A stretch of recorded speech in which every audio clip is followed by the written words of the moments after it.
jamais été retrouvé et son équipage n'a vraiment laissé aucune trace. Il a été officiellement déclaré disparu 1 mois plus tard et personne n'a retrouvé l'épave. Cela semble être un cas classique d'événements mystérieux qui se produisent dans le triangle des Bermudes. Mais la plupart des mystères sont résolus tôt ou tard. En 2020, le Cotopaxi a en effet été retrouvé. Un homme du nom de Michael Barnett s'est installé en Floride pour étudier les épaves au large des côtes. Elle se trouvait à environ 60 km de Saint-Augustine, dans le nord de la Floride. Mais personne n'avait jamais réussi à identifier la coque rouillée. Alors Michael a commencé à faire un travail de détective. Il a mesuré la taille de l'épave et a commencé à travailler sur toutes les informations qu'il a pu glaner. Il a fait des recherches dans des centaines de vieux journaux, a feuilleté les dossiers d'assurance et a examiné les artefacts trouvés sur l'épave.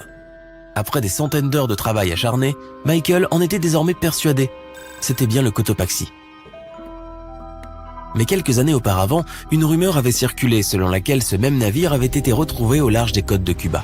Les gardes-côtes avaient retrouvé l'épave d'un cargo de la même taille qui ressemblait beaucoup à celui qui avait été perdu en 1925. Michael était convaincu qu'il se trompait. Alors